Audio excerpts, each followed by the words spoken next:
Good morning and welcome to America's Home Cooking. Today I'm making pecan sweet potato biscuits.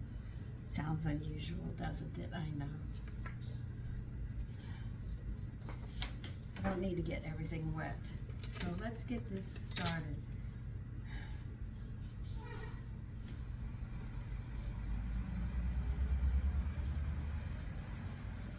Okay, we need a half a cup of milk with 1 tablespoon of orange juice.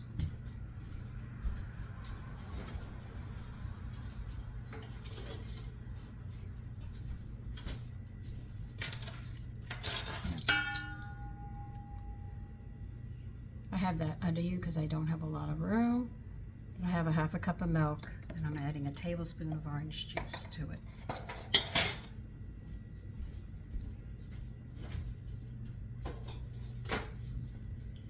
You're going to have to grease a baking dish. I use a cookie sheet. All right. Now I need another measuring cup. Let's see.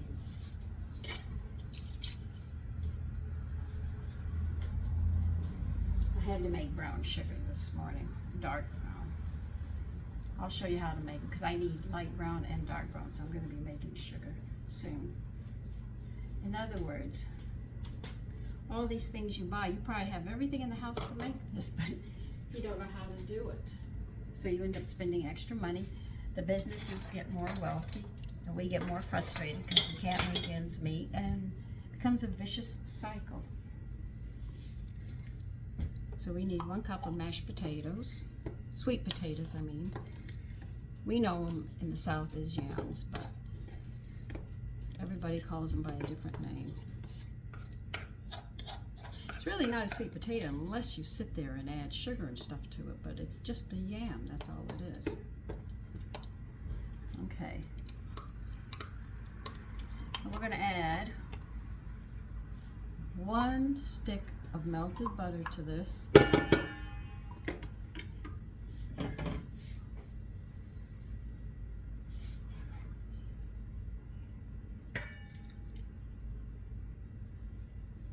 Turn your oven on 400.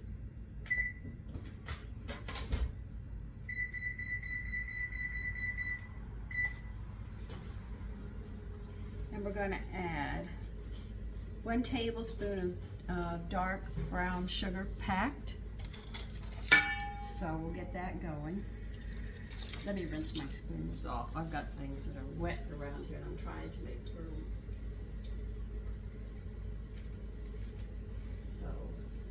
Let me go ahead and get it. See, here's my dark brown sugar. I just made it this morning.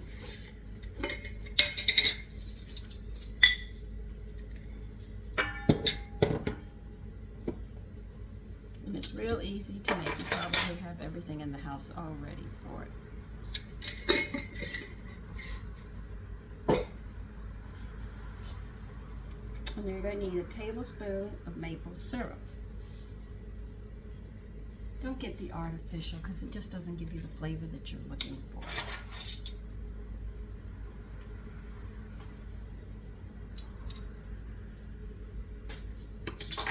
Okay, we're going to put that to the side. We'll take care of this in a minute. I'll show you I'm putting everything what I just told you into a bowl. See, here it is, just in a bowl. That's why I don't show you when I'm just putting it in a bowl. Here's the measuring cup with a half a cup of milk and a tablespoon of frozen orange juice. I use frozen, but if you just want to squeeze an orange, you can. Now we're going to need another bowl.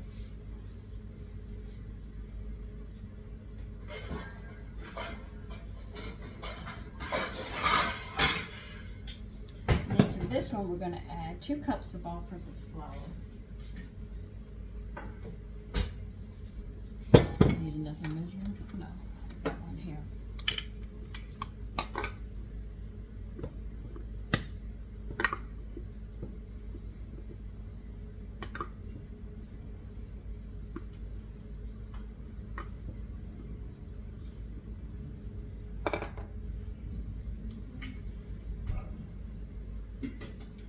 And into this flour, we're going to add a tablespoon of baking powder.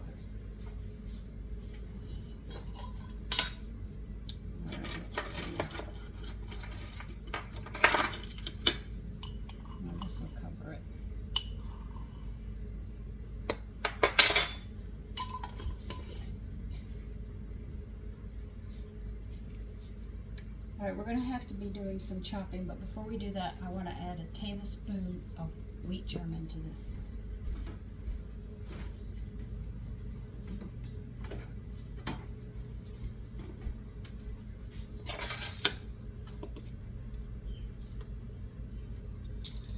Okay, I think I'm done with these.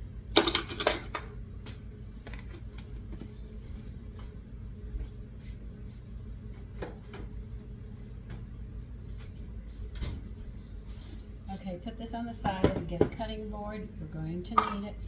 Now, we've got some chopping we have to do. I'm going to pull out the cutting board you guys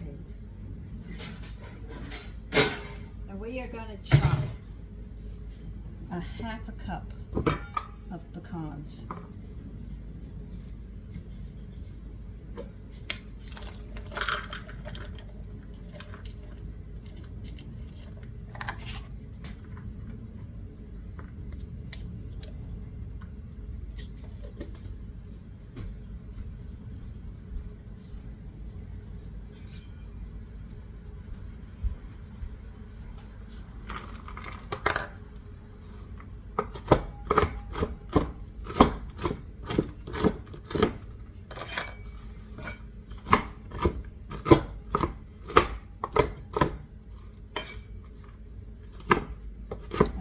Chopping block a long time ago.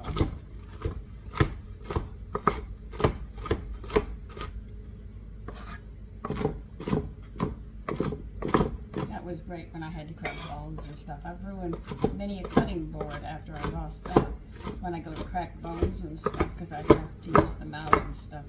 But that was really good.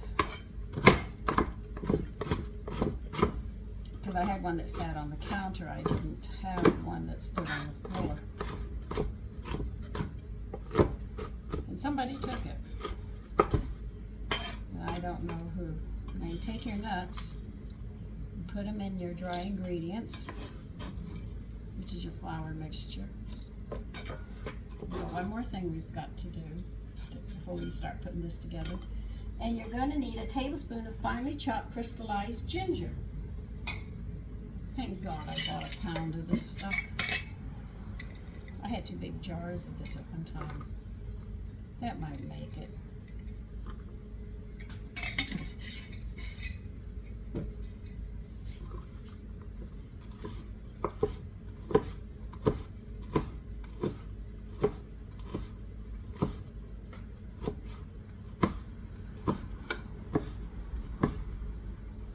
People don't use crystallized ginger often, but God, there's so many places I put it, but I love to put it in my trail mixes.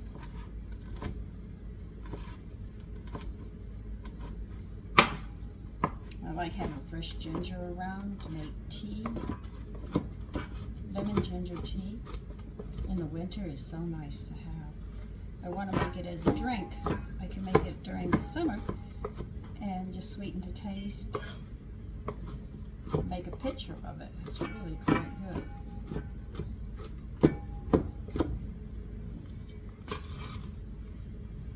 That's a little more than a tablespoon, but what the heck. It's all going in the same place as my grandparents used to say.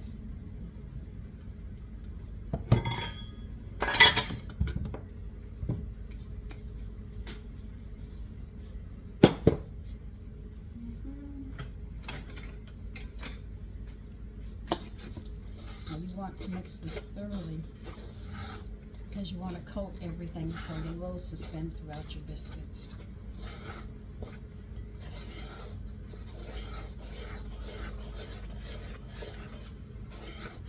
Alright, now we go back to this one.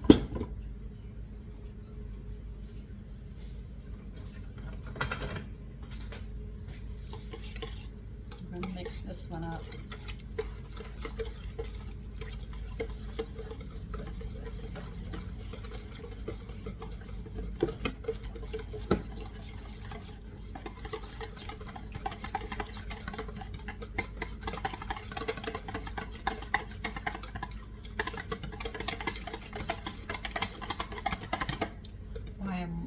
Working it so hard is to get that butter mixture really mixed into the yams.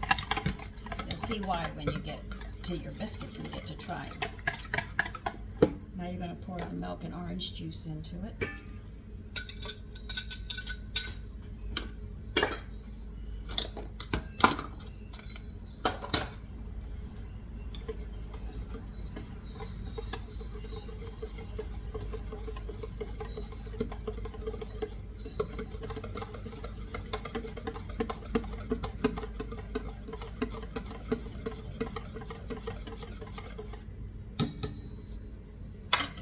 Now you're going to take all your flour and dump it in. That lovely flour mixture you made.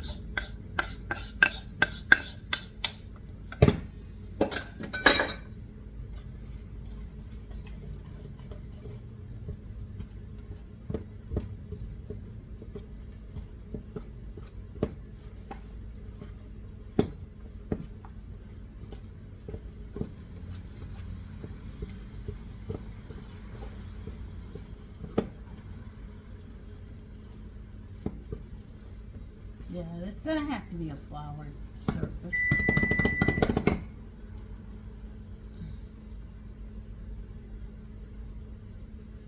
You definitely, by the looks of this, you're going to definitely need some extra flour on your board or your work area, wherever you're working.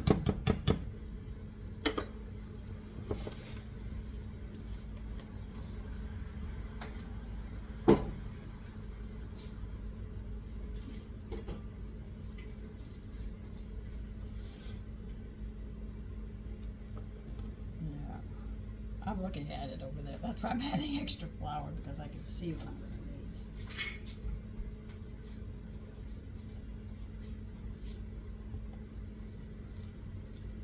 This is very, very, very, very moist. I am not lying to you. It's almost a batter. That's why I added so much flour to the cutting board.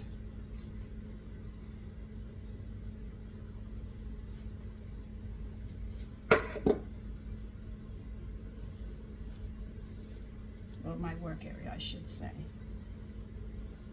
They want us to knead this a bit, so you're going to have to add some extra flour into this.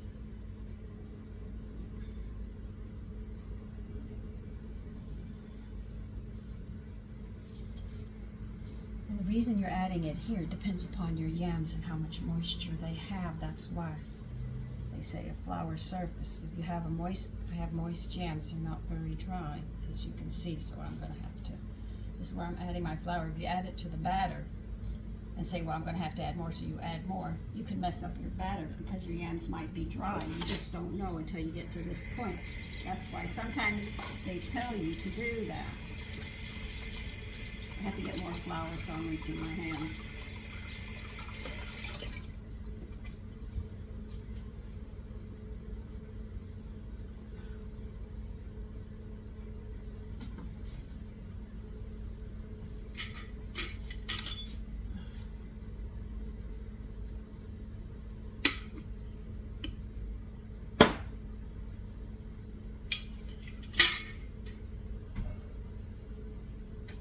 This is why sometimes you have trouble with recipes. They don't quite come out.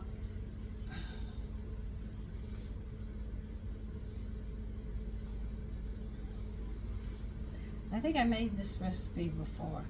I just think I have. Oh, it's starting to take now. They do want you to knead it a little bit. I can see why. You have to get it to work for you.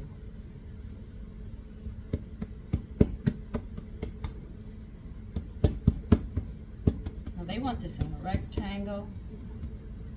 I'll check in a minute and see what size they want, and I'll get my ruler to make sure we get the right size.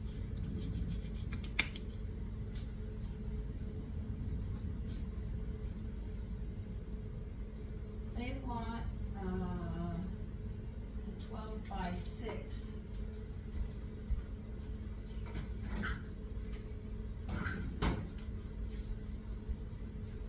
So they want a 12 by 6. Okay, we'll pack it in more like this. As you can see, I had a little too big.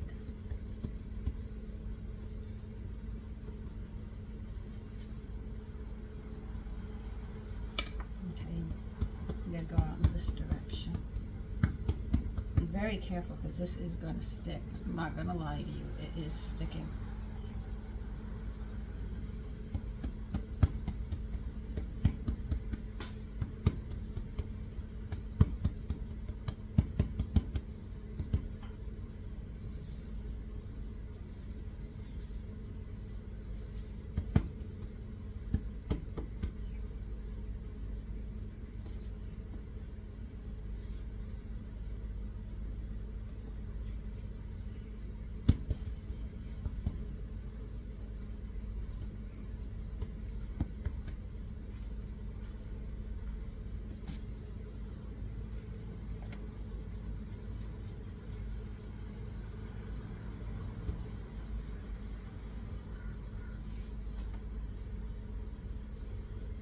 We're going to have a time cutting this. I'm not going to lie to you.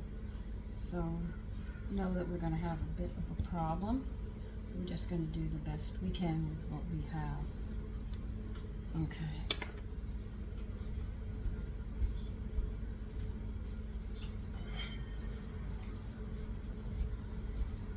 A trick that I have learned, here's my greased cookie sheet.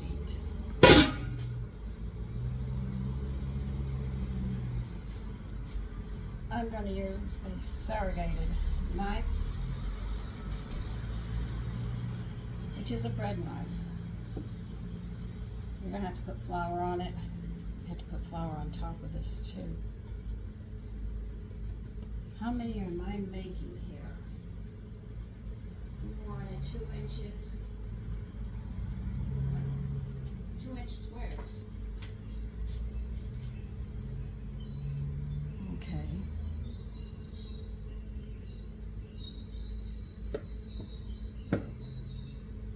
They're gonna stick. You're gonna have a time with this one.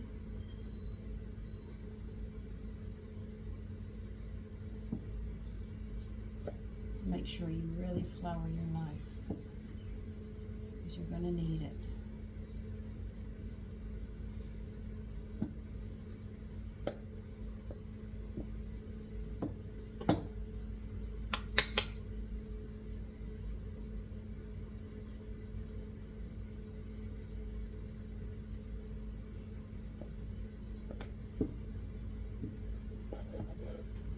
They're talking 2-inch squares. If you have flour on your knife, you'll be able to separate them better. That's why I'm telling you, put flour on your knife. Because if you don't, you're not going to. We still have to brush these with melted butter as well. Okay, we want 2-inch squares. This is 6, so we should get 3 across here. Okay, yeah, right about here. You can see it's sticking.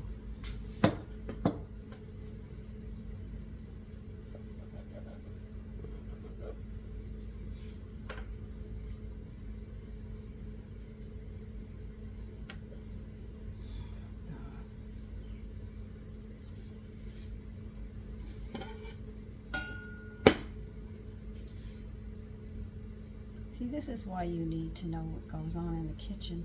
So they don't tell you these tricks of like flour your knife before you cut it.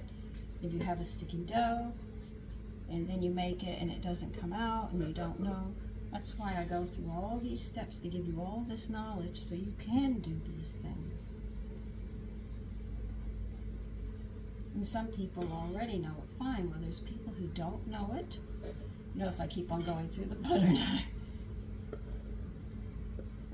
Cutting this because I know when I go to pick them up there's going to be a problem, so I want to make sure they're well coated in that aspect.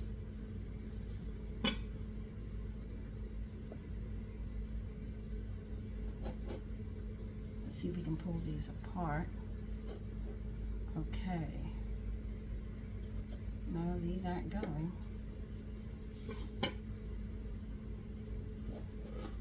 Okay, I got those apart.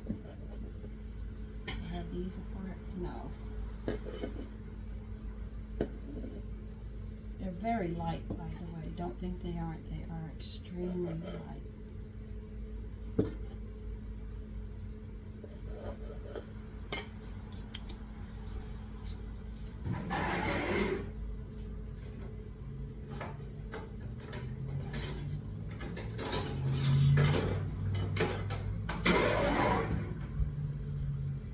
I strongly recommend you get different kinds of spatulas because they come in different thicknesses.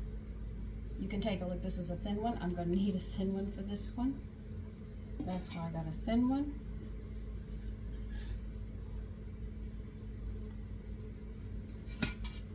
They want them about 1 inch apart. I might need 2 cookie sheets for this one.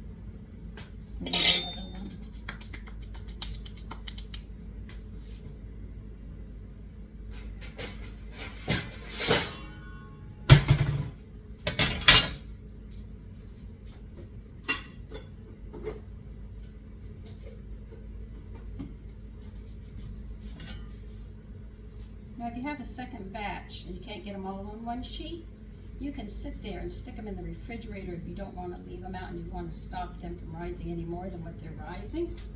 You can do that. It works quite well. It's an old trick. I've had to use it at times.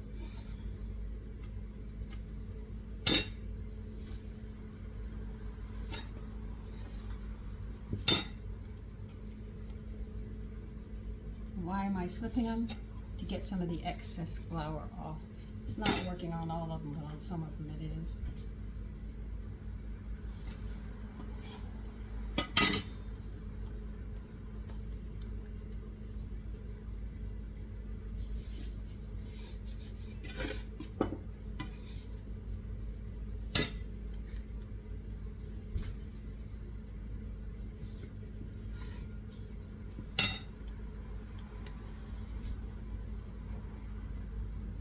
Don't get discouraged, please. I mean, I can't frost a cake, but I do it. So, you know, we just keep trying. And before chefs become chefs, they make a lot of mistakes in the kitchen. You don't see them because they're in school learning. Okay, now you're going to need some melted butter, 2 tablespoons, and you're going to brush them with butter. I have to get another pan out. I got a sink loaded dishes and no place to go. So I'm not going to show you my sink. It's above the spout. That's how much I have on it. In it.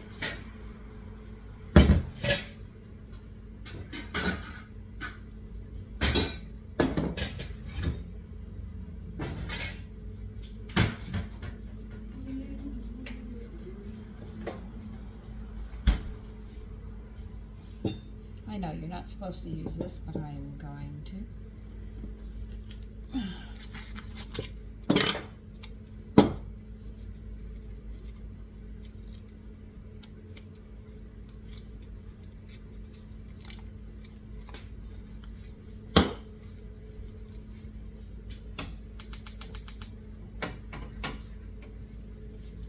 Listen, I have to wait for my butter and stuff to melt, so I'll go ahead and tell you what's next. 2 tablespoons of butter. You're going to brush the top of these, and then you're going to bake them for 20-25 minutes, and I'll see you then, because there's no reason why we just sit here and you're waiting for me for the butter to melt, because I'm waiting for the butter to melt. All right, see you then. Okay, they are done, and I'm going to tell you, I pigged out. I just ate 3 of them. They're that good. And here's what they look like. So we're -3, they're cooling right now. This would be a treat for your family when they wake up. I know they're a little difficult to make, but they're worth all the effort, and you will get smiles and giggles from your family. Listen, you have a great day today. Take care. Bye-bye.